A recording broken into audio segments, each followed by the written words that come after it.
with the release of the Copperage drop yesterday, we have now had 6 game drops since Minecraft started doing game drops in 2024.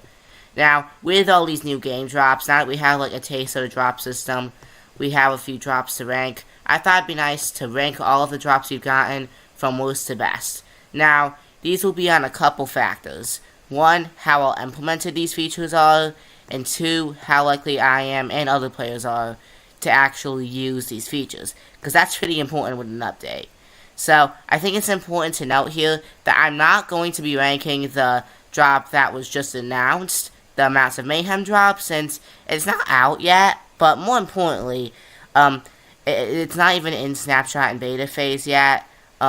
We don't really know how the Spear and Nautilus is really going to be like fully used. I mean, we kind of know how it's going to be used, but they could very well be changed by the time the update actually comes out. There's going to be more content too, so I can't really rank all the content appropriately since we don't know what the content is really going to be like when it comes out. We don't know what new stuff will be there. So, since the update has just been announced, I can't really rank it. So, I'm just going to be ranking the 6 updates that actually came out. Starting with the worst update, which is also the first update, or I guess drop. I have to start calling them drops. They are updates, but like they are technically drops. The first drop that has come out, which is called the Bat and Pot drop. And guess what the drop added? Bats and pots. Well, it didn't add them, but it changed them.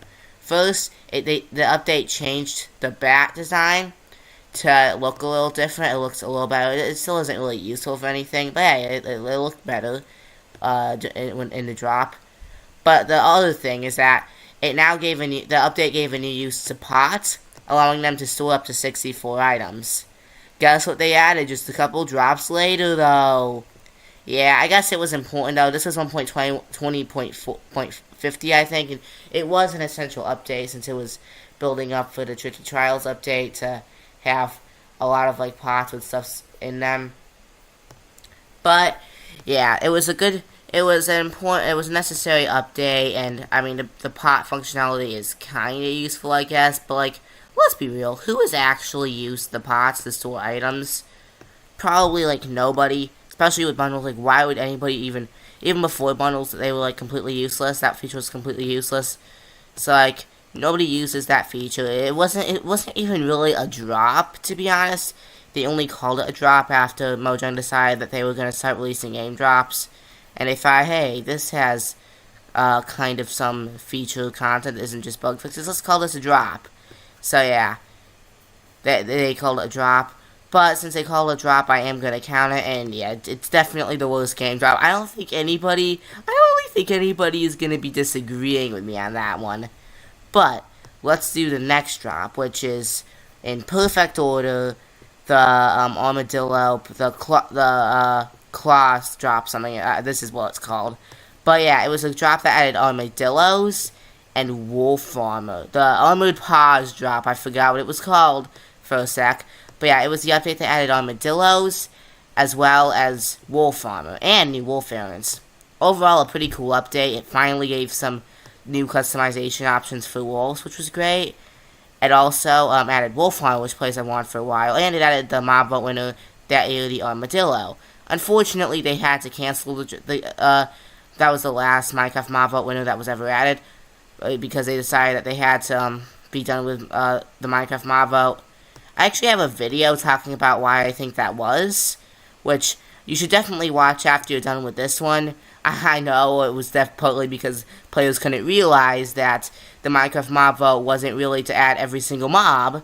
You know, if they added every single mob to the mob vote, that would have defeated the whole point. But players didn't think about that. They just wanted everything to get added, which definitely hurt the mob vote. But yeah, I have a video on other reasons that wasn't just Minecraft players being greedy as hell. But, you know, back to the actual point. You should watch that when you're done. But yeah, that was a good video. That was a good update, kind of. But still, I mean, Wolf Armor, they're good features, but like, I actually think armadillos were a pretty well implemented mob, to be honest. They have a nice use, but like, can still be encountered in like the average gameplay. I like the armadillos, they're a good mob. Wolf Armor is good, but like, it's still not something I'm going to be using that much, and I don't think many people will disagree with me on that. It was still pretty limited in features, so yeah, it's definitely going at the second worst. Fifth, I think, the fourth. Next up, this is gonna be controversial. This is the first, like, actually hot take of this video. Next up is the Garden Awakens drop. Yeah, I know. Maybe you're thinking, wait, why is this guy ranking the Garden Awakens drop here? Surely it can't be that low. Well, it was a good update, don't get me wrong. I like the Garden Awakens biome. I liked the Pale Garden biome.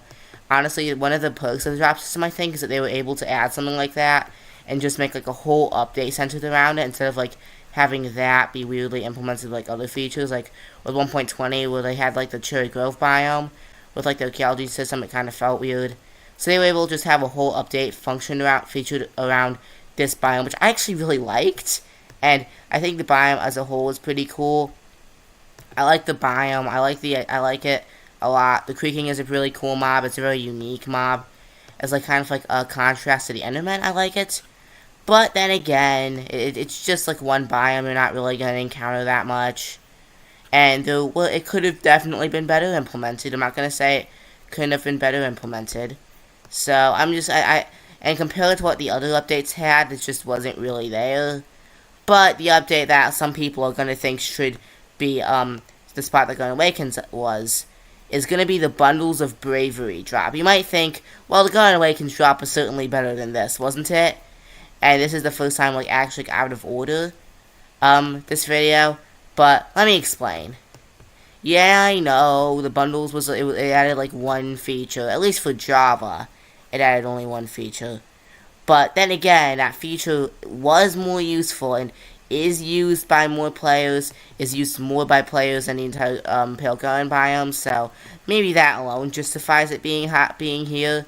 But the thing that really solidifies this update as being above the Garden Awakens update is what it did with Bedrock, because they added Hardcore mode to Bedrock Edition, which was something that players, including me, had wanted for a long time. It was like the big parity difference between Java and Bedrock.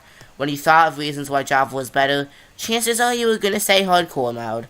So finally, Bedrock players had one less reason to complain about their edition, and Java players had one less reason to talk shit about Bedrock. But so it was that alone, I think, makes the update better than Garden Awakens. So that was all it added. So it's not any higher, but it was a really good update. I liked the bundles; were a really cool feature. The bundle alone was honestly more useful than a lot of the stuff I had in 1.20. To be honest, like, would you encounter more? Like, I feel like the bundle is probably a better addition and more useful to the player than, like, the entire Manjo Swamp biome and Pale Garden biome combined. To be honest with you. But, you know, I'm not saying that the bundle was, that was a better update than any of those two, although I am saying it was better than Garden Awakens, but, like, you know, I do think that it definitely is better than Garden Awakens, and I think this is a good spot for it, combined with the fact that it added Hardcore mode to Bedrock Edition. Yeah, I think the Bundles of Bravery drop is suited for this spot. Next up, we're in the top 3 now, guys. The third best game drop. I've said it before. Well, I haven't said it before, actually. But the third best, the top 3, the third best Minecraft game drop is the Chase the Skies drop. I don't think anybody's really going to be arguing with this one. Maybe the one after this will be a hot take. But I think this one is not really that hot of a take. Now, this update was definitely good. The Happy Gas was an incredibly good feature, even if it's not something that is really going to be used that much, especially by kind of a bad player like me, who never even really goes to the Nether. But it is a good feature nonetheless. It's really useful, and I like the feature a lot. But it doesn't really make the update better than the top 2. But what did make me think of putting it higher, though, was vibrant visuals. That was the real big thing of the update. That was why this update only had the Happy Gas. Because if it didn't only have the Happy Gas, then it would have been way too small. But the point is, the update also had vibrant visuals, which was a massive feature, which people are still talking about, which is probably because the update is still very new. But yeah, it was a really new update, and a very good update. Scientists are some of humankind's greatest allies. Vibrant visuals was a really good, like, graphic change that made the game look a lot better. It made Minecraft look a lot more like a shader, the game had like a shader pack, which was great since Minecraft Bedrock Edition doesn't still doesn't have shaders. So it's good that there's a way to get like better visuals in Minecraft Bedrock. The problem though, the reason why that alone does not carry the update any higher, along with Happy Gas, is that one, I literally cannot use vibrant visuals because I play on something called the Nintendo Switch. And the Switch never got vibrant visuals because I guess Mojang didn't really feel like adding it to, like, figuring out how to make that work on the Switch with, like, the Switch 2. It will probably be on the Switch 2, but unfortunately the Switch is not getting it, which is incredibly sad. And it means that I am never going to be able to experience vibrant visuals myself. But it also didn't come to Java, which I know I ranked the Bones of Bravery higher than some people wanted because of the fact of something that only came to Bedrock. But, like, I still think that should justify the fact that it didn't come to Java in this update, and it still is on Java. I think that alone should justify it not being in the top 2. Plus, it come to Switch. Plus, it is kind of buggy. A lot of people have complained that it is kind of like buggy and stuff. It's not a perfect. It wasn't a perfect feature that it still isn't. They're still fixing like bugs with it. So yeah, I don't really think that vibrant visuals alone with the Hapcats really makes it be any higher than top 3. But it's in the top 3, which is great.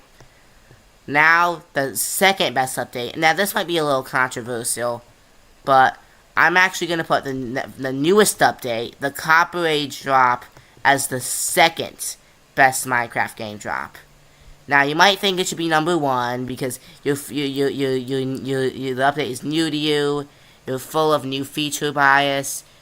You think it's a new feature, it's the best. And I mean, the Copper Golem update, the Copper Age drop, is definitely an amazing drop. I'm not saying it's not a good drop, because the Copper Age drop is honestly one of the best updates we've had in a while. And I mean, a lot of these drops were, to be honest. These drops are some pretty good updates. But I don't really think it's better than the top 1 best drop, because one thing, its features are kind of limited to just Copper, which isn't really a bad thing. It was actually really nice to get an update just focused on improving the pretty crappy resource that was Copper. And I mean, I honestly really don't think it did enough. I actually had a video about why I think they could have improved Copper, which you should watch after this. But the point is that I really don't think they did enough. I still think they should have done a little more than just the Copper Golem. I'm not saying the stuff they added isn't going to improve Copper a lot, but I still think they should have added a little more. Also, I think compared to what the Spring Drop added, which is the number 1, I mean, if you know about the drops, you already knew that, so there's no point in really hiding it. But yeah, I think the Spring Drop is better. I'm going to explain why in a second, but the point is, this update really, I mean, the shelves are also a great addition, I'm not going to lie, the shelves are also a really good addition. And this update definitely had a lot of good going for it. I think this update did a lot to improve Copper, and I'm personally really glad they made it. And I do think I am probably going to be using some of the features, although it's only been a couple days, so. But when I do play Minecraft again, I am probably going to be using some of these features. So yeah, it's a great update, don't get me wrong, but like, I think the Spring to Life drop is number 1 for a couple reasons. One, I feel like the features are more noticeable because this update did a lot more noticeable stuff than the Copper Age drop did, with like the new like ambient stuff that they added, which improved the game a lot. But more importantly, there were 3 things that the Spring to Life drop did that makes it better than Copper Age. 1, the spawn egg changes. It was a great thing. I like the new spawn egg textures. They're great. But 2, more importantly, they made the lodestone crafting recipe now only require an iron ingot, not a netherite ingot, which made crafting lodestones way easier and made finding your way back home after long travels way easier, which is something I use quite a lot actually. This was like probably one of the best. That was probably one of like the best quality of life features Minecraft has gotten in a while, to be fully honest with you. But more importantly, this update finally gave Bedrock Edition the ability to pause the game. This was something that this was like one of like another like really big parity issue with Bedrock, was that you couldn't actually like pause the game. It was very annoying because oftentimes you'd have to like go and you didn't really have the time to like save and quit and all that. So the game pause gave them the ability to actually do that. And it was a really good feature. I like it a lot. It was easily one of the best things they've done in a while, and I love the game pause. So yeah, I think that's why the Spring For over 80 years, is the best GunMat has powered feature. engines through history's Anyway, toughest that's all challenges, for keeping this them video. stronger, long. If you enjoyed it, maybe leave a like, maybe subscribe. If you don't, well, what can I say? I can't really stop you. I ain't gonna be too pushy with you. If you want to sub, do it. If you feel like my content, my beautiful content, then do it. But, anyway, that's all for this video. Peace out.